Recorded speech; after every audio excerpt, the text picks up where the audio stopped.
जिस क्षेत्र के नाम से मीरा जैसी संत का नाम जुड़ा हो, उस क्षेत्र में किसी मुजफ्फर को सेवा देने का सौभाग्य प्राप्त नहीं होगा।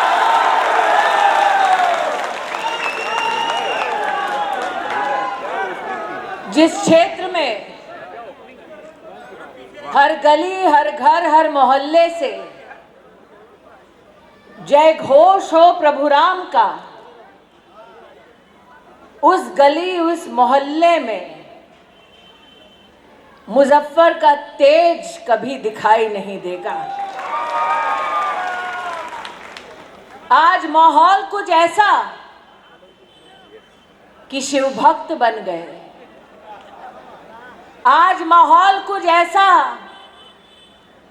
कि शिवाजी के वंशज अपने आप को कहने लगे, आगे आगे देखिए होता है क्या, कमल खिलाइए उन्हें भी राम भक्त बनाइए। आज ये दावा करने आए। जब जय घोष होता है प्रभु राम का और मंच हो नरेंद्र का, तो मेहता हो या मोदी, लेकिन संकल्प मात्र एक कि जननी जन्मभूमि सुरक्षित हो, जननी जन्मभूमि की सेवा कुछ ऐसा करें कि उसे हम स्वर्ग से महान बनाएं। और इच्छा ये कि मात्र भूमि को नहीं, पर इस भूमि पर वास करने वाली हर बहन, हर बेटी, हर माँ भी सम्मान के साथ जिए, वही राम राज्य है। जब प्रभु राम का जय घोष होता तो मन में एक ही संकल्प कि स्त्री को मां के रूप में पूजें, पुरुष में राम की छवि देखें, भ्राता या बेटे में लक्ष्मण के गुणों को उत्पन्न करें। और ऐसे वायुमंडल में हवाएं कभी मुजफ्फर को सलाम नहीं करती। इसलिए आज इस मंच पर यहां उपस्थित एक एक भारतीय की ओर से मैं नरेंद्र जी को, चाहे वो नरेंद्र जी यहां बैठे हों या दिल्ली में, आश्वस्त करना चाहती हूं कि अगर वोट चाहिए विकास का,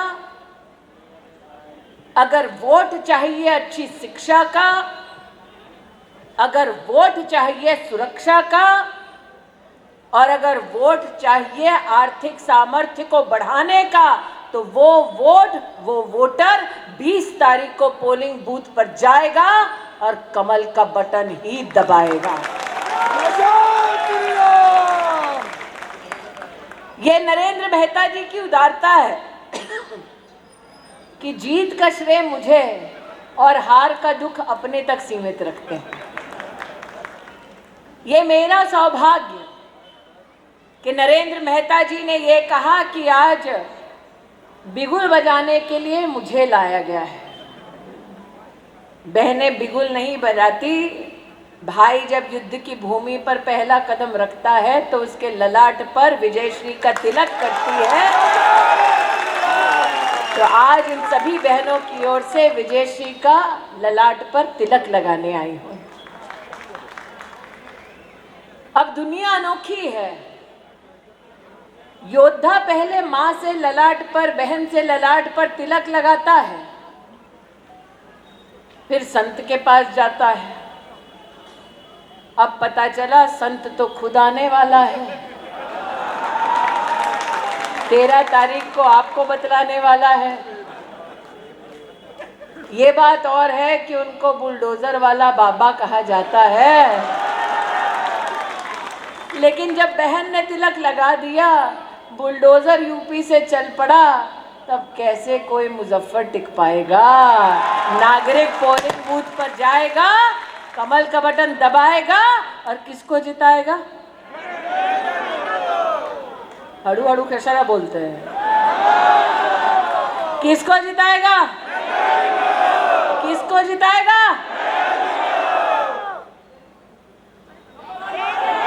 किसको जिताएगा? तारीख क्या? चिन्ह क्या? कैंडिडेट कौन? ये आवाज उस तक पहुंची होगी।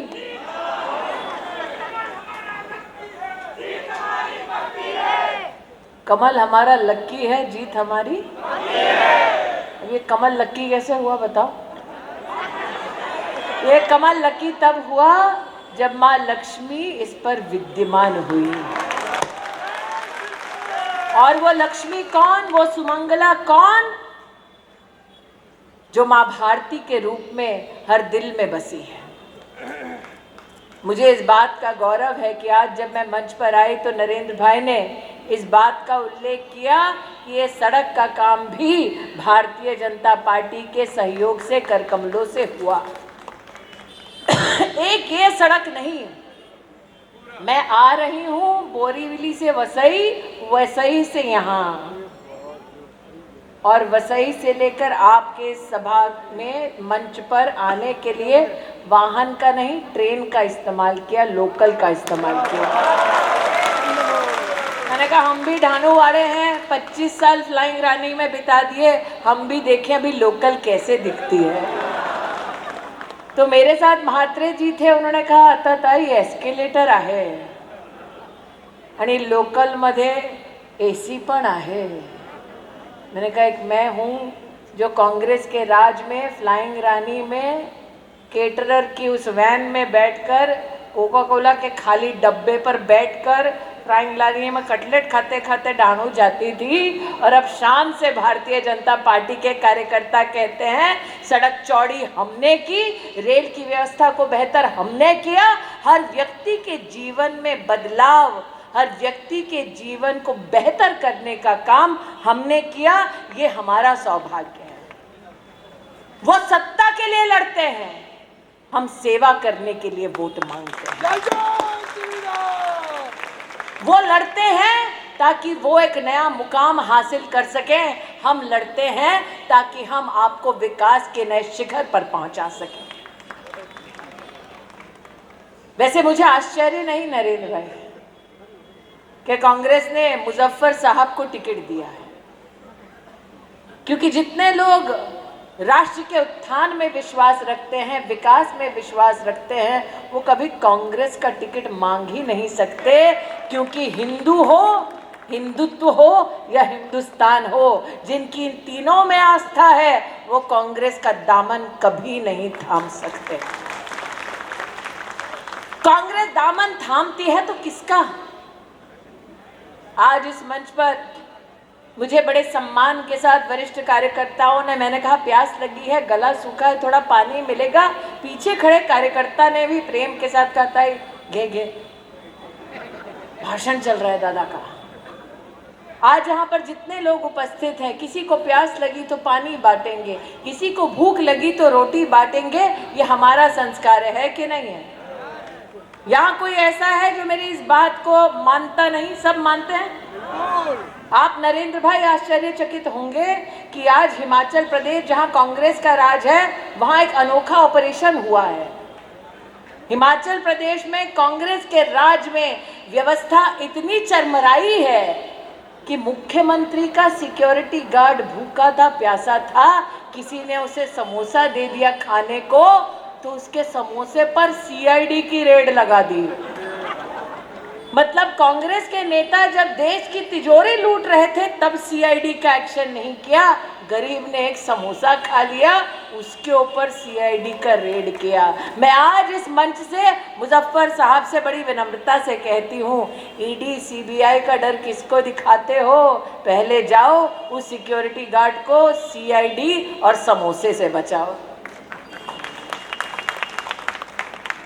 आज इस मंच पर जब मैंने नरेंद्र भाई के मुख से सुना कि वो शिव भक्त हो गए हैं, मंदिर मंदिर जा रहे हैं, तो मुझे आश्चर्य नहीं हुआ, क्योंकि कुछ ही दिन पहले मुझसे किसी ने कहा कि कांग्रेस के पूर्व राष्ट्रीय अध्यक्ष, जिनको हराने का आपकी बहन को सौभाग्य प्राप्त हुआ था, वो महाराष्ट्र के इस चुनाव में जब आए तो इस बार चुपचाप वीर सावरकर जी का गीत दांत पसीजते हुए सुन पाए।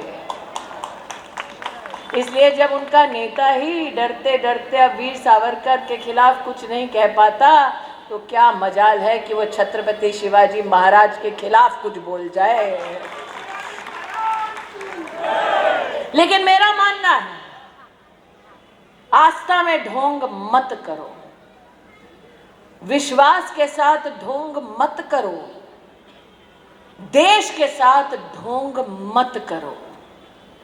यह कांग्रेस की कैसी राजनीति है जो हिंदुत्व को तिरस्कार की भावना से देखती है और चुनाव आते ही मंदिर जाती है। मंदिर जाने वाला दृश्य देखकर हर हिंदू भी मुस्कुराता है। धोती पहनी नहीं जाती, सर पर दुपट्टा रखा नहीं जाता, जैसे ही कैमरा आता है आंख बंद हो जाती है, पता चलता है ढोंग है। और जैसे ही जम्मू कश्मीर में चुनाव होता है तो यही लोग वो भगवा वस्त्र छोड़कर राष्ट्र को तोड़ने की, संविधान को मोड़ने की बात करते हैं। मैं आज यहाँ जितने हिंदुस्तानी आए हैं उनसे आग्रह करना चाहती हूँ, एक एक वोट की ताकत को पहचानिए। एक वोट इधर से उधर हुआ तो क्या हश्र होगा हमारा, ये आपको बतलाना चाहती हूँ। एक वोट इधर से उधर हुआ, जम्मू कश्मीर में कांग्रेस की इंडिया अलायंस की सरकार आई और उन्होंने अपनी विधानसभा में प्रस्ताव पारित कर दिया कि वो धारा 370 को पुनः स्थापित करेंगे। ये वो धारा 370 है जब जम्मू कश्मीर में लगी थी तो आदिवासियों का अधिकार छीना गया, दलितों का अधिकार छीना गया, बेटियों का ब्याह करके उनके परिवार की संपत्ति से उनका अधिकार छीना गया, बच्चों का बलात्कार हुआ तो बलात्कारियों को छोड़ा गया, क्योंकि धारा 370 जम्मू कश्मीर में लगी थी। इसलिए आज इस मंच से नरेंद्र मेहता के समर्थकों को, वोटर्स को मैं अपील करने आई हूं, एक वोट इधर से उधर ना हो, क्योंकि इनके पास जब सत्ता आती है क्षण भर के लिए भी तो वो संविधान रोंद देते हैं, अधिकारों का हनन करते हैं और हमारे संविधान को तहस नहस करने की कोई कसर नहीं छोड़ते। मैंने मुजफ्फर साहब के कई किस्से सुने इस मंच पे, मैं स्तब्ध हूं कि कब करवट बदलते हैं ये गिरगिट को भी नहीं पता चलता। लेकिन आज आपसे कहना चाहती हूं, ये वो लोग हैं जो न सिर्फ धारा 370 को पुनः स्थापित करने की बात करते हैं, लेकिन इनको यासीन मलिक के समर्थन के लिए एक आतंकवादी का परिवार चिट्ठी लिखता है इस आश्वासन के साथ कि आतंकवादी की बात देश की संसद में कांग्रेस के वरिष्ठ नेता उठाएंगे। मैं मुजफ्फर हुसैन से कहना चाहती हूँ, अगली बार अपने आकाओं से मिलो तो पूछो उनसे ऐसा क्या रिश्ता है उन आतंकवादियों के साथ जिन्होंने जम्मू कश्मीर की वादियों को हिंदुस्तान की आवाम और हिंदुस्तान के सैनिकों के खून से सन दिया और आप उनके साथी बनते हो। इसलिए कहती हूँ, जिस जगह के नाम से मीरा जैसी संत का नाम जुड़ा हो वहां कोई मुजफ्फर चुनकर आ नहीं सकता। जय जय श्री राम। ये वो लोग हैं जिन्होंने कहा धारा 370 पुनः लगाएंगे, हम वो लोग हैं जिन्होंने कहा पूर्ण सत्ता दीजिए, हम धारा 370 हटाएंगे, कश्मीर से लेकर कन्याकुमारी तक देश को एक संविधान में हम जोड़ पाएंगे। ये वो लोग हैं जब हम श्री राम का जय घोष करते थे, कहते थे मंदिर वही बनाएंगे, ये उपहास कर कर कहते थे तारीख नहीं बताएंगे, मंदिर वही बना, तारीख बताई गई, इनकी हिम्मत नहीं हुई आकर रामलला के चरणों में प्रणाम करें। हमने वचन दिया, उस वचन की पूर्ति की। हम वो लोग हैं जिन्होंने भारत की संसद की नई इमारत में अपना कदम रखते ही देश की बहनों के लिए 33% आरक्षण का बिल पारित किया, और ये वो निर्लज हैं जो अगर महिला मैदान में राजनीति की उतरती है तो उसका अपमान करते हैं। सीता सोरेन हो झारखंड में तो एक वहां अपमान करता है, मुंबई में शाइना एनसी का अपमान करते हैं, माल कहते हैं औरत को। मुजफ्फर हुसैन के मुंह से एक भी शब्द निकला ऐसे नेताओं के खिलाफ? अरे जिसकी अपनी पार्टी में, अपनी संगत में ऐसे लोग हैं, ऐसी पार्टी के संरक्षण में क्या आपकी बहू बेटियां सुरक्षित और सम्मान के साथ रह पाएंगी? ये इस प्रश्न को उत्तर आपने देना है, क्योंकि नरेंद्र मेहता का तो वो बाल बांका नहीं कर सकते, वो भी जानते हैं। निगाह उनकी आप पर है, आप सुरक्षित रहे, इसलिए 20 तारीख को पोलिंग बूथ पर जाए, कमल का बटन दबाएं और नरेंद्र मेहता को जिताएं। ये निवेदन करने आए।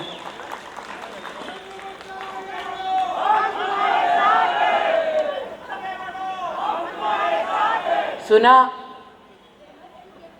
कि हमने बहन को लाडली के रूप में पूजा, उसको योजना दी, 1500 रुपए देने की बात कही, तब ये 3000 का सपना दिखा रहे हैं।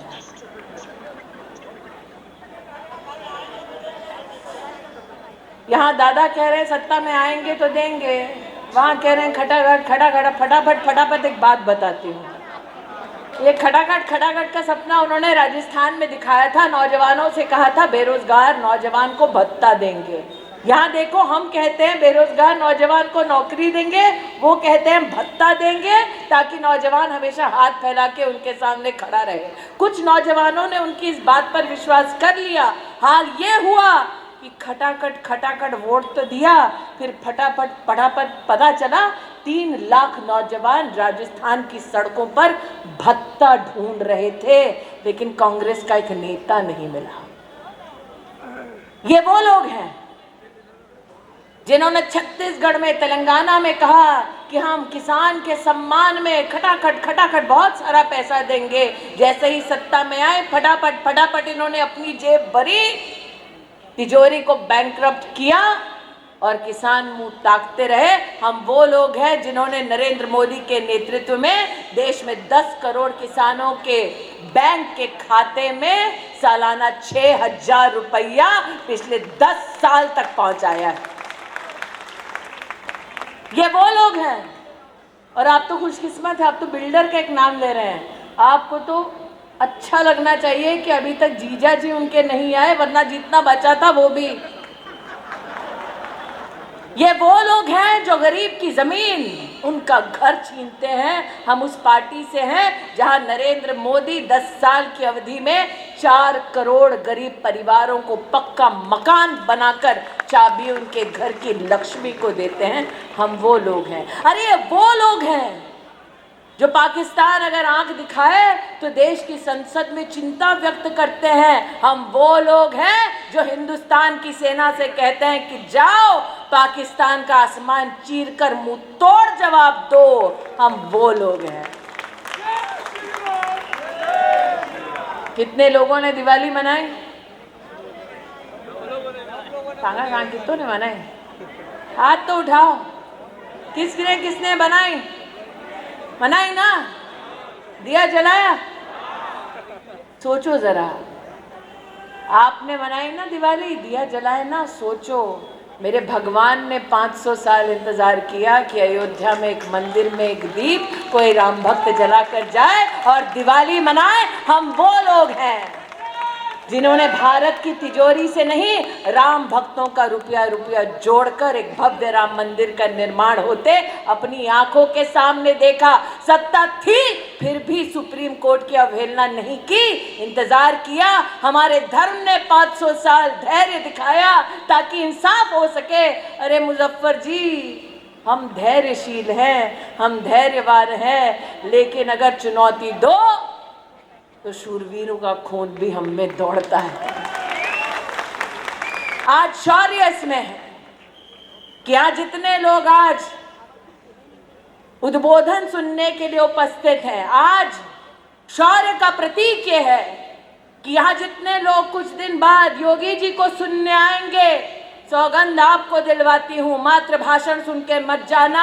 एक एक घर से 5-5 लोग जो वोट दे सकते हैं उनको निकालना और उनसे वोट करवाना। क्योंकि एक तरफ कांग्रेस है और दूसरी तरफ कौन है थोड़ा पता नहीं चल रहा है। उसकी सरकार उसके साथ। कुछ ऐसे भी हैं जिन्हें खड़ा किया गया है ताकि हम बटें, फिर कुछ ऐसों को खड़ा किया है ताकि हम बटें और तो बटना नहीं है। और अगर बटना नहीं है तो कौन सा बटन दबाना है? कौन सी तारीख पर अगर बटना नहीं है तो बटन दबाना है? और किसके लिए बटन दबाना है? चिन्ह क्या है? चिन्ह क्या? कैंडिडेट कौन? तारीख क्या? पक्का एक आओगे कि हर घर से 5-5 लाओगे? पक्का सौगंध दिलवाती हूँ बहन के नाते, पक्का। आज नरेंद्र भाई ने इस मंच पर कहा कि मैं हर बार आई, हर बार मैंने मेहनत की, लेकिन बहन जब घर आती है तो मात्र भाई से सूखा आशीर्वाद लेकर नहीं जाती। आज अपनी झोली फैलाकर आपसे आपका सुरक्षित भविष्य मांगती हूँ। आप वोट करें और 5 लोगों को अपने बच्चों के लिए वोट करवाएं, पक्का। तारीख क्या? कैंडिडेट कौन? और चिन्ह क्या? तो बोलो भारत माता की, भारत माता की, भारत माता की।